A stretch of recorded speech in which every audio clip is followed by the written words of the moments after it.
현대인들에게 화학 제품은 일상생활에서 때려야 뗄 수 없는 존재가 되어버렸죠.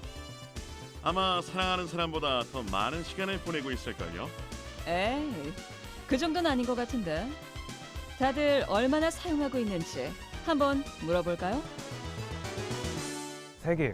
치약이랑 샴푸랑 스킨? 거의 대부분이 화장품이나 클렌징? 10에서 20가지 정도 되죠. 샴푸나 그 바디 샤워 제품 그리고 뭐 주방 세제 하루에 한 번은 꼭 쓰는 것 같은데. 일상생활에 거의 1시간에 하나는 쓰지 않는가. 이렇게 말로 들어서는 영 감이 오질 않는데 우리가 의식하지 못하는 사이 얼마나 많은 화학 제품을 쓰는지 이지향의 휴일을 통해서 확인해 볼까요? 그렇게 훔쳐봐도 되는 거예요. 근데 휴일이라고 너무 졌네, 너무 졌어. 그래도 자고 일어나자마자 이부터 닦고 꼼꼼하게 세수를 하네요. 그러고 보면 여자들은 참 깔끔하네요. 아기 같은 피부를 위해서 이 정도는 해줘야죠. 화장품도 꼼꼼히 발라주고. 이제 좀 여유를 즐기려나 봐요. TV 시청은 휴일의 특권 아니겠어요? 근데 이마저도 방해하는 불청객, 모기. 모기약으로 과감하게 잡아주고 주중에 미뤄뒀던 빨래도 돌리고 냄새 밴 옷은 섬유 탈취제로 해결하는 이지양. 내친 김에 청소까지 하는 이지향. 자, 이제 얘기해봐요. 이지향이 쓴 화학 제품이 몇 개나 되는 것 같아요? 아침에 바른 화장품, 세제. 이 정도 아닌가요? 이런, 제가 콕콕 집어줄 테니 잘 봐요. 아침에 일어나자마자 쓴 치약과 비누에 그리고 TV와 화장품. TV에도요? 그럼요. 그리고 빨래 세제와 주방 세제. 모기 잡는 살충제와 탈취제까지. 아니, 잠깐 사이에 쓴 이 제품들에 다 화학 성분이 들어있다고요? 에이, 그래도 이런 성분들이 좀 들어있다고 문제가 될까요? 모르시는 말씀. 우리가 매일 사용하는 대부분의 제품에는 화학 성분이 첨가되어 있어 호흡기와 식도, 점막이나 피부를 통해 우리 몸에 흡수되고 있다고요. 몸 안에서 들어와서 얘가 배설되는 데까지 이제 소요되는 시간이 중요합니다. 그 사이에 여러 가지 세포나 장기에 손상을 미치게 되거든요. 그래서 그 시간이 이제 뭐 짧은 것일수록 그런 가능성이 이제 줄어들게 되고, 짧다라고 해서 또 안심할 수는 없는 것이 그 사이에 아주 강한 영향을 미치는 그런 화학물질들이 또 존재하고 있습니다. 들었죠? 그럼 좀 더 구체적으로 설명해 줄게요. 첫 번째, 샴푸. 오늘 아침에 나도 쓰고 나왔는데 대부분의 샴푸에 들어있는 페녹시 에탄올은 방부제 역할을 하는데요. 이 성분은 중추신경 억제와 구토, 설사를 유발할 수도 있다고 해요. 방부제라고 하면 화장품에도 들어있잖아요. 파라벤, 맞죠? 근데 이 성분이 화장품에 세균이 번식하지 못하도록 해줘서 화장품을 오래 쓸 수 있도록 해주는 거라고 하던데요. 맞아요. 하지만 파라벤이 우리 몸속에 들어오면 여성 호르몬과 비슷한 작용을 해서 생식 기능에 좋지 않은 영향을 끼칠 수도 있다고 해요. 또 한 연구 결과에 따르면 유방암으로 사망한 28명 중 18명의 세포 조직에서 파라벤 성분이 검출. 그래서 파라벤이 유방암 원인 중 하나로 지목되고 있다고도 해요. 그러니 여성 여러분들 모두 주의하세요. 왜 이러세요? 요즘 남자들도 화장은 기본이라는 거 모르세요? 그러니까 남성분들도 주의하세요. 이번엔 세제로 넘어가 볼까요?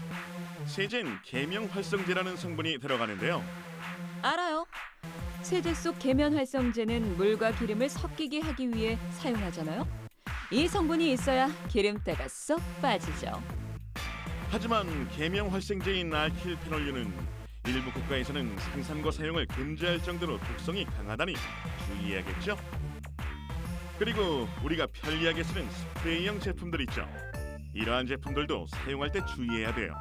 어떤 성분 때문에 그러죠? 직접 보여드릴게요. 밀폐된 방 안에서 모기살충제를 2초씩 10번 정도 뿌린 후에 공기 성분을 분석해봤는데요. 1급 발암 물질인 폼알데하이드 37.7% 증가했고, 특히 유해화학 물질로 지정된 톨루엔이 2배 이상 증가했어요. 모기 스프레이 제품이라든가 이런 건 또 살균용 제품이다 보니까 성분이 어느 정도 극미량으로 들어간다든가 어떤 그런 잠재적인 위험이 항상 있다고 볼 수가 있겠죠. 또 그 외 제품에도 어떤 원래 포말데하이드 아닌 성분들이 또 사용 조건에 따라서 그런 게 이제 인위적으로 발생할 수도 있는 거고. 특히 스프레이형 제품은 호흡기에 침투하기에 가장 좋은 크기로 분사되잖아요. 더 신경 써야 될 것 같아요. 네, 매일 쓰는 제품들인 만큼 성분에 대한 정보와 관심은 필수겠죠.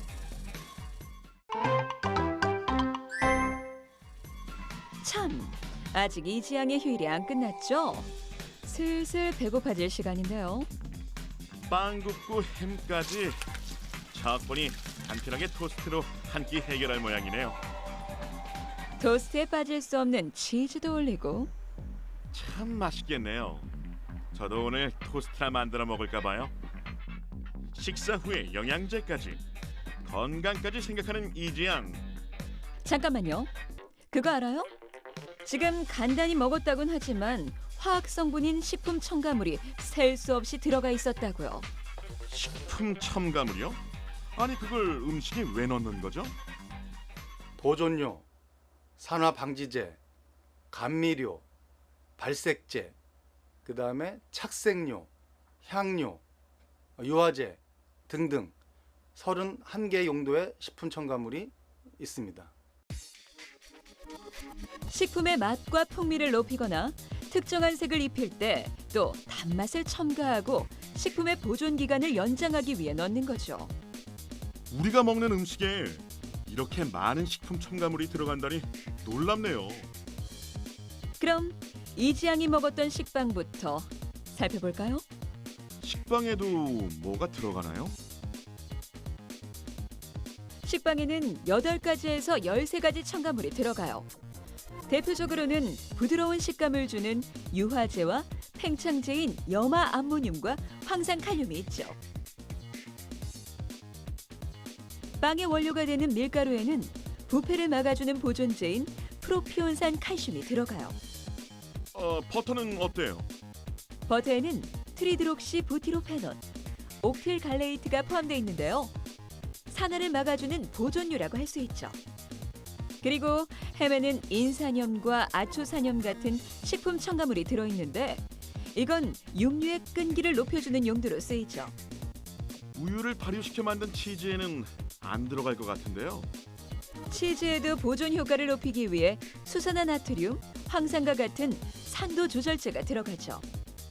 우리가 먹는 토스트 하나에도 참 많은 화학성분이 들어가네요. 그리고 대한민국 국민이라면 누구나 좋아하는 라면. 저도 없어서 못 먹는데요. 라면에는 방부제, 화학조미료 등의 식품 첨가물이 들어가는데요. 면발에 쫄깃함을 주기 위해 넣는 인산나트륨, 그리고 기름에 튀긴 면에는 산화 방지를 위한 첨가물이 들어가죠. 여름에 즐겨 먹는 달콤한 아이스크림도 궁금하지 않아요? 궁금하죠. 저는 여름에 아이스크림을 입에 달고 사는데. 농축 탈지유 분말에 유화제, 안정제, 인공 감미료, 착색제 등을 섞어 만든다고 해요. 듣고 보니 다 제가 좋아하는 음식뿐인데요. 저 그동안 이런 음식들 엄청나게 먹었거든요. 그럼 제 건강에 무슨 문제가 생기는 건가요? 우리가 매일 평생 먹더라도 유해한 작용이 나타나지 않는 그런 양을 일일 섭취 허용량이라 얘기합니다. 그래서 우리가 식품 첨가물을 사용할 때는 그 일일 섭취 허용량보다도 훨씬 더 적은 양을 사용하기 때문에 사실 화학잡 성품의 유해성은 없다고 보시면 되고요. 이게 끝일 줄 알았죠? 하나 더 남았어요. 식후에 챙겨 먹던 알약. 건강해지려고 먹는 알약에도요? 네, 알약 형태로 만들 때 제품이 습기를 흡수해 굳는 것을 방지하는 이산화규소와 원료 분말이 기계에 달라붙지 않게 하는 스테아린산 마그네슘 등이 들어가기도 하죠. 아, 이름만 들어도 어려운데 이게 어떤 작용을 하죠? 이런 성분은 영양소 흡수를 방해할 수도 있고 체내 독소 수치를 상승시키거나 적혈 구수를 감소시킬 수도 있다고 해요. 하지만 약은 사실 안전성, 유효성에 대한 사전 심사를 받고 안전하다라고 여겨지는 용량을 사용하게 되기 때문에 믿고 먹을 수 있는 거죠.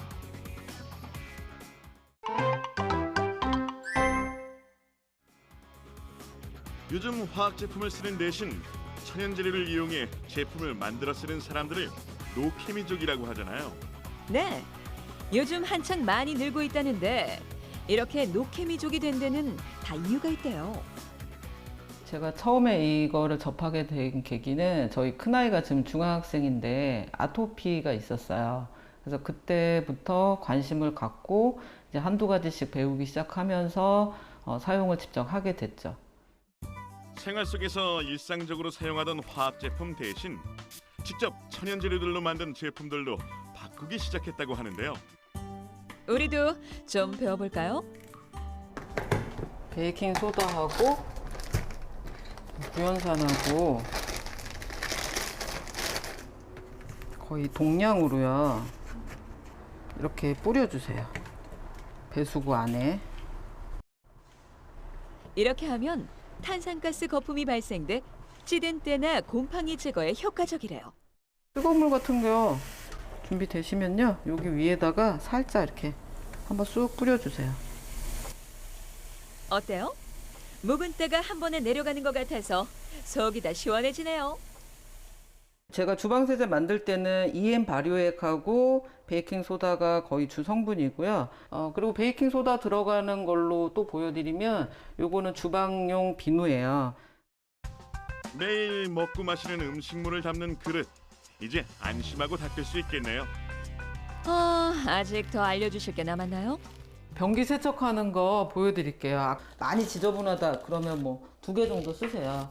그렇게 해서 저렇게 집어 넣어 놓으면 뽀글뽀글 기포가 생기거든요. 녹은 거품으로 이렇게 닦아주시면 되세요. 베이킹소다와 구연산을 섞어 만든 세제가 화장실에서도 빛을 발하네요. 변기가 반짝반짝해졌죠? 정말 볼수록 신기하네요. 세제를 대신하죠? 하나씩 천천히 알아보자고요. 빵과 과자를 만들 때 이용되는 베이킹 파우더의 주성분 중 하나인 베이킹 소다 알죠? 베이킹 소다는 천연 미네랄의 일종으로 오염과 기름때를 중화물에 잘 녹을 수 있도록 도와주는 역할을 한대요. 그럼 주방용품의 물때 제거나 화장실 타일의 얼룩이나 찌든때 제거에 딱이겠네요. 과탄산소다는 강알칼리 성질을 띠고 있어 세탁제나 표백제 대신 활용하면 좋다고 해요. 구연산은 식초와 같은 산성이다 보니 중성이나 약알칼리성에 서식하는 일반 세균을 살균하는 역할을 하죠. 참 유용하긴 한데 이런 천연 성분 가루는 무조건 안심해도 될까요? 베이킹 소다나 구연산은 사용하는 그 사용량의 정도에서 보면 다른 것에 비하면 상당히 안전한 그런 이제 재료입니다. 이제 그럼에도 불구하고 알갱이 형태, 분말 형태로 되어 있는 것들에 대해서는 호흡기의 노출을 좀 주의해야 될 필요가 있어요.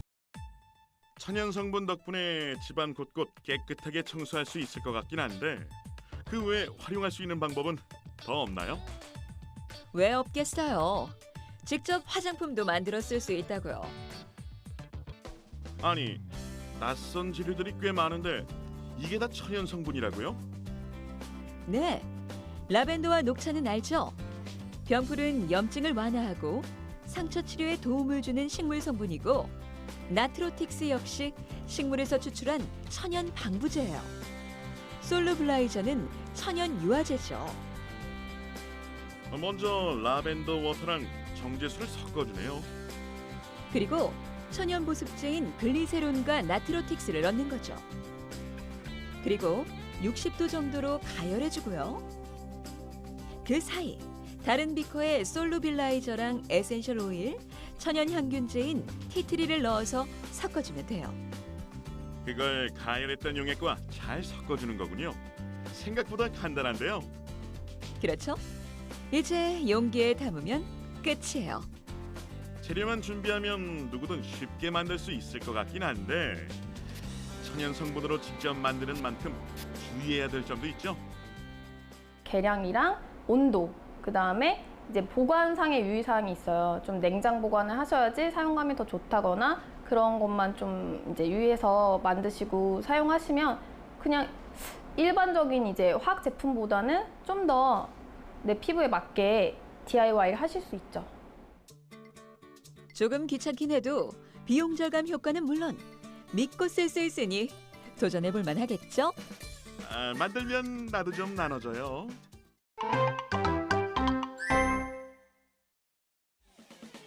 일상생활에 쓰는 모든 화학 제품을 천연 물질로 대체할 수 있다면 얼마나 좋겠어요. 하지만 이미 우리 생활 속엔 너무 많은 화학 제품이 들어와 있고 그것들이 주는 편리함을 포기하기란 쉽지 않죠. 그렇죠.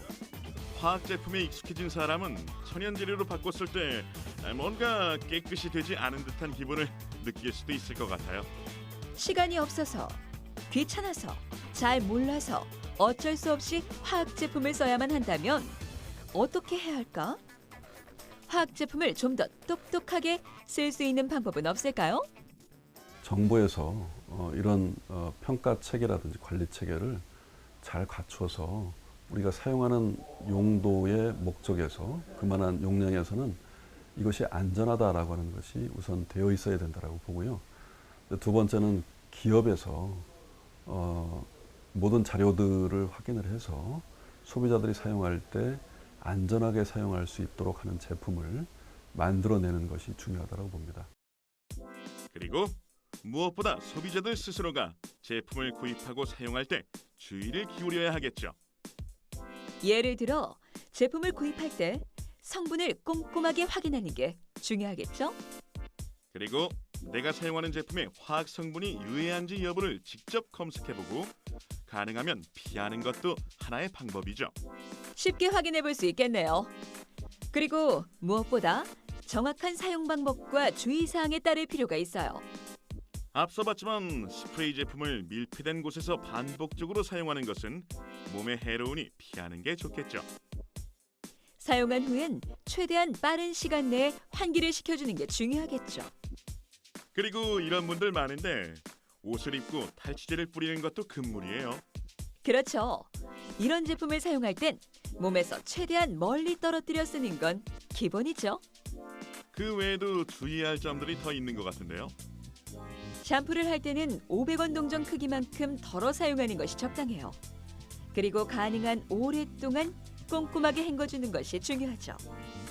주방 세제를 써야 한다면 세제를 물에 희석해서 설거지하는 것이 좋고 그릇 하나당 15초 이상 헹궈주는 것이 좋죠. 저도 하나 알고 있어요. 청소할 때 흔히 락시라 부르는 세제를 이용하는데 이때 환기가 잘 되도록 하고 몸에 튀지 않도록 고무장갑과 마스크 착용은 필수죠. 기억하고 조심해야 될 게 참 많네요. 저는 아직 더 있어요. 새 옷 사면 석유 냄새가 많이 나잖아요. 그 옷은 바로 입지 말고 꼭 빨아 입도록 해야 돼요. 그럼 깨끗하게 드라이 클리닝한 옷은 어떻게 해야 되는지 알아요? 그거 비닐에 쌓인 채로 그대로 장롱 속에 넣어두는데 왜요? 그러면 화학 성분이 5단에 남게 된다고요. 바로 비닐을 벗겨 바람이 잘 통하는 곳에 걸어두었다가 옷장에 보관하도록 하는 것이 좋아요. 우리가 지금처럼 편안하게 생활할 수 있는 것도 화학 제품이 있었기 때문이겠죠. 맞아요. 하지만 화학물질은 안전하게 잘 사용해야만 우리에게 득이 되고 약이 되고 도움이 되는 그런 물질이라는 걸 잊어서는 안 되겠죠?